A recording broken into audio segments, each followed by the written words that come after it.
Donc, c'est une directrice d'amélioration continue dans le secteur agroalimentaire qui demande dans quel contexte de projet une entreprise devrait-elle faire de la simulation ou devrait-elle se tourner, je pourrais rajouter et où, devrait-elle se tourner vers l'intelligence artificielle?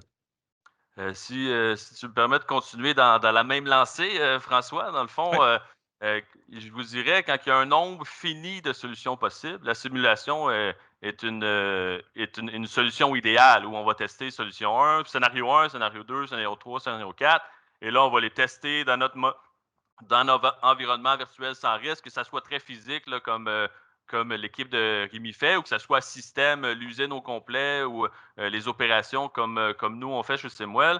Dans les deux cas, ça s'applique. On teste nos différents scénarios dans le monde virtuel, et là, les résultats qui sont générés, on va les comparer, les analyser et aider à la prise de décision. Et très souvent, c'est une boucle, là. Le fait de générer des résultats nous fait apprendre sur notre système, qui nous donne des nouvelles idées sur qu'est-ce qu'on pourrait changer ou comment on pourrait améliorer notre système. On roule nos résultats, on apprend de nouveau. Et là, c'est une boucle virtueuse là, qui est d'amélioration continue. Euh, Quand est-ce qu'on va faire de l'intelligence artificielle? Ben, à l'inverse, là, quand il y a un nombre infini de solutions possibles, et là qu'on doit, et que la complexité dépasse les capacités humaines à tester ou arriver avec différents scénarios, ben là, on peut impliquer là, de l'intelligence artificielle. Mais les solutions ultimes, là où on s'en va, ou là où le monde s'en va, c'est vraiment de combiner simulation et intelligence artificielle et d'utiliser un modèle de simulation pour entraîner des algorithmes d'intelligence artificielle qui, eux, vont apprendre dans le monde virtuel sans risque, sans déranger le système réel et éventuellement euh, améliorer, automatiser de la prise de décision là, dans les systèmes. Ouais. Si je peux renchérir, dans le fond, il y a un aspect de nombre de solutions, évidemment, puis de données disponibles ou pas, puis de physique des processus qui est connu ou moins connu ou plus variable dans ces équations-là, si on utilise la simulation ou versus l'apprentissage de données. Il y a aussi un aspect de maturité de où on est rendu comme compagnie. Puis cette partie-là, il ne faut pas faut pas la sous-estimer dans le sens où certaines compagnies vont pouvoir avoir débuté dans leur je dirais, transformation numérique et ils ont commencé à peut-être accumuler certaines données de certains processus, de certaines composantes. Mais à la fin de la journée, il faut vraiment regarder l'évolution de où on est rendu dans cette transformation numérique-là. Et ça nous aide un peu à définir est-ce qu'on va aller plus au niveau simulation parce que de toute façon, on n'a pas encore assez de données accumulées à travers ce qu'on a monitoré en temps réel ou de façon manuelle, là, qu'on a enregistré dans le temps, dans différents systèmes. Donc, il y a ce processus-là d'intégration, de disponibilité des données qui doit être validé pour voir si on peut bénéficier au jour 1 d'un plan pour arriver vers l'intelligence artificielle plus rapidement. Mais certainement, puis Alexandre l'a mentionné tantôt, l'explicabilité, dans le fond, une des grandes questions, c'est de dire est-ce qu'il y a un humain dans cette loupe-là, okay, qui doit prendre la décision?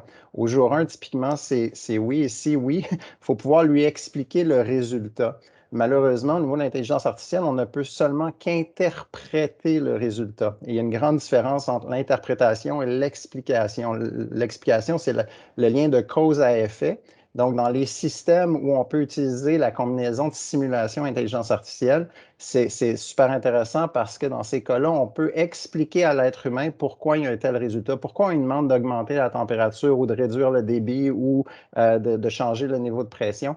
C'est ce genre d'explication-là qui fait en sorte que l'être humain, dans le fond, dans le système, va faire la bonne action et qui va, disons, prendre confiance avec le temps des systèmes qu'on met en place. Et éventuellement, ça peut être évidemment automatisé, comme Alexandre a mentionné, mais nous, on n'est jamais là dans le but de remplacer des êtres humains, mais d'augmenter leur capacité en leur expliquant pourquoi ils doivent prendre ce genre de décision-là. Donc, c'est un peu, peut-être, je ne sais pas si ça répond à la question de simulation versus intelligence artificielle, mais je pense qu'aujourd'hui, c'est un peu des deux parce qu'on a besoin de l'explicabilité ou du lien de cause à effet.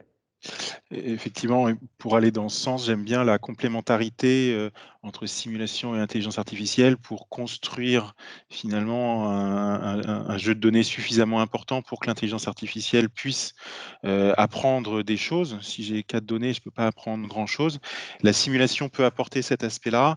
Et sur la notion d'interprétabilité, c'est effectivement un des domaines forts de l'intelligence artificielle où on va créer des modèles sur les modèles pour interpréter les choses, sachant que cette interprétabilité, elle peut être complexe, mais en tout cas, elle est toujours nécessaire et elle va aussi aller chercher des liens de cause à effet qui ne sont pas naturels pour les experts et c'est là aussi la force de l'intelligence artificielle, c'est qu'elle va aller trouver des liens de cause à effet qu'un modèle, on va dire, physique, de simulation n'aurait peut-être pas été cherché. Donc, sur la partie interprétabilité, l'intelligence artificielle peut également aider à aller trouver des raisons, des causes, qu'on n'avait pas anticipées et c'est là où, dans la boucle d'amélioration, on va pouvoir, travailler sur ces inducteurs. Donc, il y a vraiment une complémentarité sur les sujets et il y a un certain nombre de choses